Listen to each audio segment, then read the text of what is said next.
Fala, estudante, beleza? Então, nessa videoaula, nós vamos fazer, através dos exercícios, revisão de regra de 3 simples.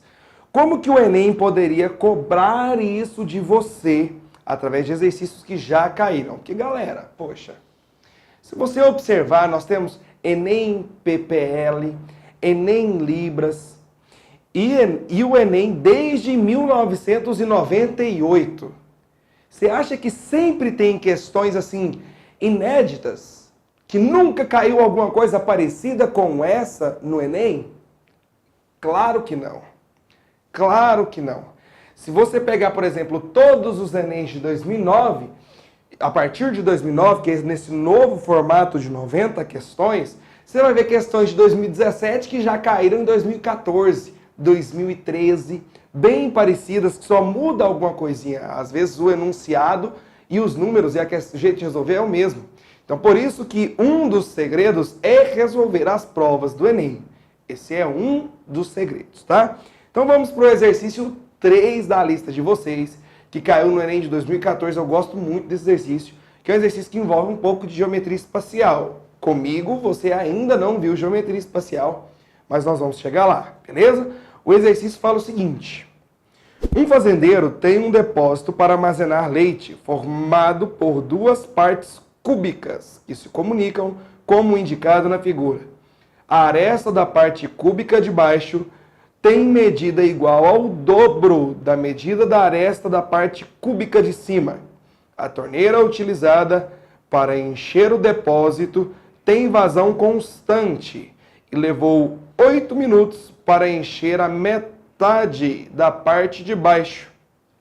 Quantos minutos essa torneira levará para encher completamente o restante do depósito? Bom, galera, é o seguinte. Ele nos disse aqui nesse exercício que a aresta da parte de baixo é o dobro da de cima. Então, eu vou chamar a aresta de cima de tchãs e a aresta de baixo vai ser 2 tchãs, o dobro de tchãs. Nós sabemos que um cubo é um prisma. Imagine aí que essa torneirinha está começando a encher isso aqui, que esses 2 cubos se comunicam. Obviamente, ela vai encher primeiro toda a parte de baixo e depois vai começar a subir o nível da água conforme a altura. Por isso que em qualquer prisma, o volume, o jeito de calcular é a área da base vezes a altura, tá? Em caso específico de paralelepípedo, isso é um cubo, mas um cubo é um paralelepípedo, é só você multiplicar as 3 dimensões. É só multiplicar o comprimento pela largura ou espessura, pela altura ou profundidade. É só você fazer a multiplicação dos 3. Então, eu vou chamar o volume de cima, vou chamar de 1, tá? Então, o volume 1 seria fazer tchãs vezes tchãs vezes tchãs. Tchãs vezes tchãs vezes tchãs. E tchãs vezes tchãs vezes tchãs é tchãs ao cubo. É fazer tchãs vezes tchãs vezes tchãs porque é um cubo. Todas as arestas são iguais. E o volume de baixo, que eu vou chamar de 2, seria fazer 2 tchãs vezes 2 tchãs vezes 2 tchãs. Bom, se você fizer 2 vezes 2 dá 4, 4 vezes 2, 8. Então isso aqui é 8x ao cubo. É o volume de baixo. Só que ele encheu a metade só. Então quer dizer que eu tenho uma regra de 3 simples entre volume e tempo. O exercício fala que ele levou 8 minutos para encher a metade do de baixo. Só que o de baixo é 8x ao cubo. Qual que é a metade de 8? Não é 4? Então ficaria 4x ao cubo. Então quer dizer que ele levou 8 minutos para encher 4x ao cubo. Eu quero saber quantos minutos, que eu vou chamar de y, para diferenciar do x ali, né? Ele vai levar para encher o resto. Mas qual que é o resto? Falta encher a outra metade, que é 4x ao cubo, mais o cubo menor, que é x ao cubo. Então eu tenho 4x ao cubo mais 1x ao cubo, totalizando 5 5x ao cubo. Então, para encher 5x ao cubo, eu vou precisar de quanto tempo? Uma regra de 3 simples. Automaticamente, isso aqui são grandezas diretamente proporcionais. Quanto maior o volume, maior o tempo para encher aquele recipiente. Então, são grandezas diretamente proporcionais. Você vai manter, né, essa proporçãozinha aqui. Então, ficaria 4x ao cubo está para 5x ao cubo, assim como 8 está para y. Vamos simplificar para acabar logo com esse exercício. Se você simplificar com o x ao cubo, simplifiquei o x ao cubo. Eu tenho igualdade de frações, eu posso simplificar na horizontal. 8 dividido por 4, 2, e aqui ficou 1. Multiplicando cruzado, nós vamos encontrar 1 vezes y, 5 vezes 2, 10. Pronto. Então, para encher o restante, eu precisaria de 10 minutos, tá? Cuidado, cuidado. Olha o que ele perguntou. Quantos minutos essa torneira levará para encher completamente o restante do depósito? Então, a resposta realmente é 10 minutos, que é a letra B. Agora, se ele tivesse perguntado quantos minutos ele leva para encher todo o depósito, então seria 18 a resposta, e aí você iria marcar a letra D. Por que 18? 10 minutos para encher o que falta e 8 minutos que ele já gastou para encher aquela parte. Fica de olho nesses mínimos detalhes, que é o distrator do Enem, tá? Bora então para a próxima questão. A próxima questão que eu quero fazer com vocês, que é muito bacaninha também, é a questão de número 4, que também caiu no Enem de 2014. Fala o seguinte: diariamente, uma residência consome 20.160 watt-hora. Essa residência possui 100 células solares retangulares, dispositivos capazes de converter a luz solar em energia elétrica, de dimensões 6 centímetros por 8 centímetros. Cada uma das tais células produz, ao longo do dia, 24 watt-hora por centímetro de diagonal. O proprietário dessa residência quer produzir por dia exatamente a mesma quantidade de energia que sua casa consome. Qual deve ser a ação desse proprietário para que ele atinja o seu objetivo? Beleza. Pessoal, então o exercício está falando que ele tem 100 células de 6 centímetros por 8 centímetros. E que a produção de watt depende do tamanho da diagonal, né? Que eu vou chamar aqui de Dzinho.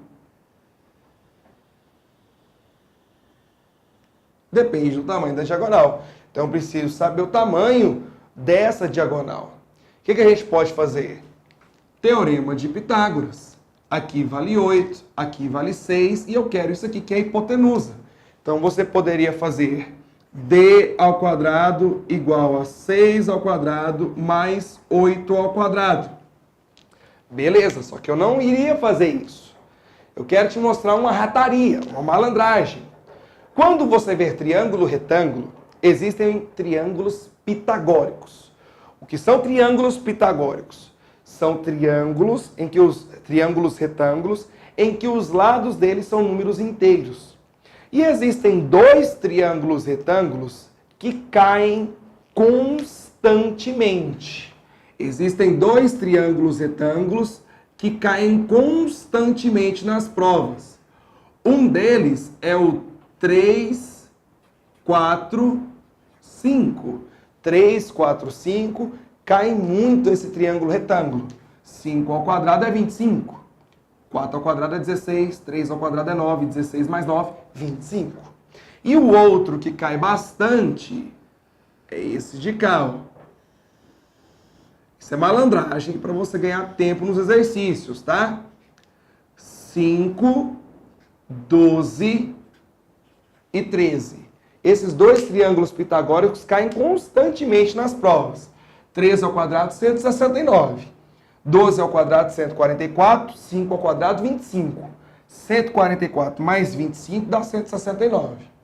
Observe, existe aqui uma semelhança de triângulos. Para esse 4 virar 8, o que a gente faz? Não é multiplicar por 2? Então, pega esse triângulo pitagórico aqui, ó, e multiplica todo ele por 2. Multiplica tudo por 2. 4 vezes 2, 8. 3 vezes 2, 6. Olha lá, ó, 8. E aqui é 6, né? 5 vezes 2, 10. Então, eu te garanto que essa medida aqui é 10. 10 centímetros. Isso seria sem fazer conta. Certo? Sem fazer conta. Então, 10 centímetros. É a malandragem que eu queria te mostrar. Só que por cada centímetro, então você poderia montar uma regra de 3. A cada 1 centímetro, produz 24 watt-hora.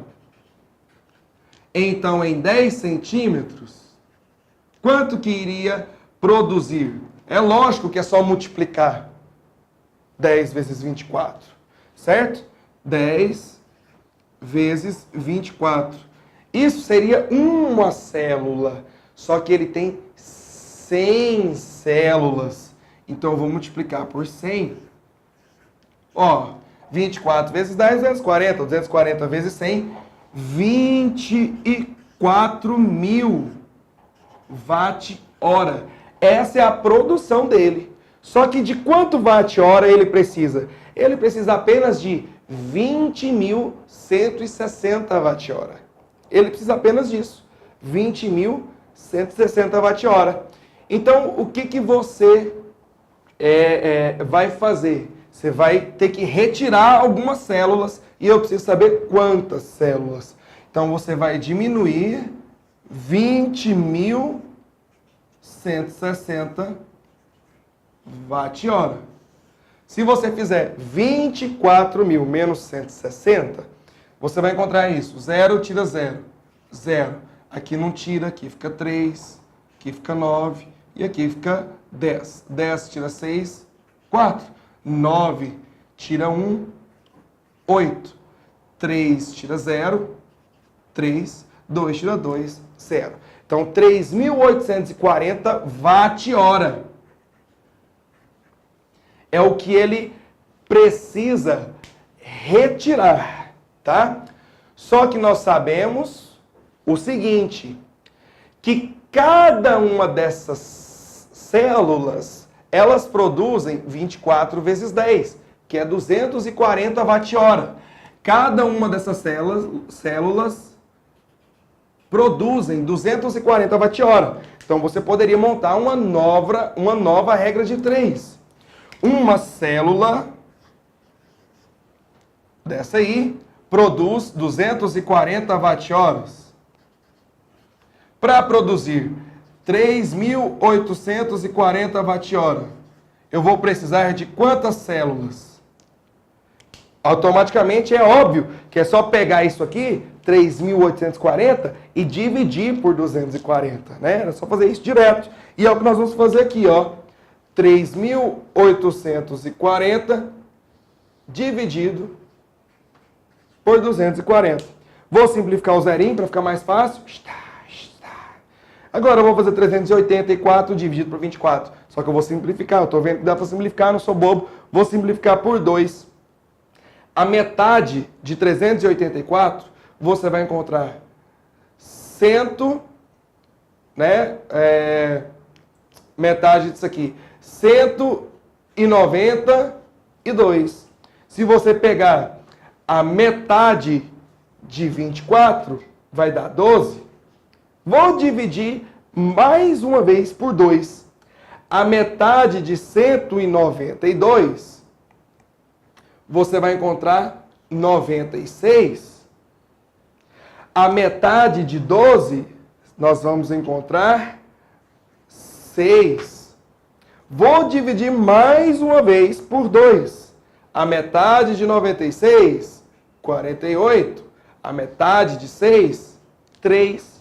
E vou dividir por 3 agora, então ficou mais fácil nossa divisão. 48 dividido por 3, 16. Então, significa que ele vai ter que retirar 16 células. O que nos leva a marcar, então, a letrinha A. Eu devo retirar 16 células. Gosto muito desses dois exercícios. Acho sim que pode ser bons exercícios para esse ano e por isso que eu resolvi fazer. Então você vai baixar agora a lista com os 10 exercícios totalmente resolvidos. Verifica os que você errou.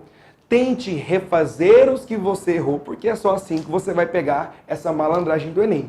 Fazendo bastante exercício também. Beleza? E ainda, se persistir as dúvidas, envia no nosso grupo de apoio. Bons estudos, moçada!